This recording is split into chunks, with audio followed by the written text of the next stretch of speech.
After rescuing Princess Aiko, Takeda Ryu once again wandered aimlessly. Dawn after dawn he passed, until one evening he arrived at a remote village at the foot of an ancient forest. The village was silent, not because of peace but because of fear. That night, Takeda saw torches lit in the town square. The villagers gathered with their heads bowed. Among them stood a virgin girl, her hands tied, her face pale but resigned. "This is custom," an old man whispered. "Every month, one life for the old demon inhabiting the forest." Takeda clenched his fists. He knew the stench of injustice was just as foul everywhere.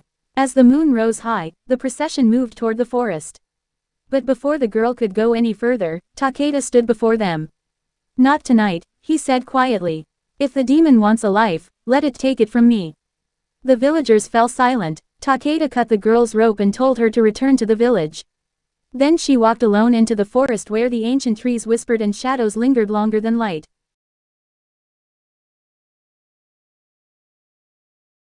In the middle of the jungle, the fog thickened. A hoarse laugh echoed. The old demon appeared, hunched over, with red eyes, then transformed into a giant wolf. A moment later, it became an old man in a robe, then a black snake slithering across the ground. Each form carried a different terror. "Foolish humans," it hissed. "I have devoured generation after generation." Takeda drew his katana. "And tonight," he replied calmly, "you stop." The fight broke out. Claws, fangs, and illusions struck from every direction. The demon shifted, trying to obscure reality. But Takeda closed his eyes, remembering his master's teachings: a true sword cuts through lies. As the demon transformed into Takeda's own shadow, he struck without hesitation. The katana pierced the core of the darkness. Screams shook the forest. The demon's body rotted, then crumbled to ash blown away by the night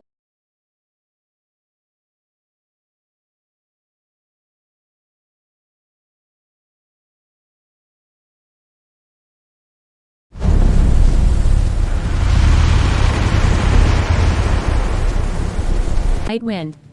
Morning came. The forest was silent for the first time. Takeda returned to the village without a word. The girls were no longer being sacrificed. The villagers found only footprints leading to a distant path and a new legend of a wandering samurai who slew fear itself.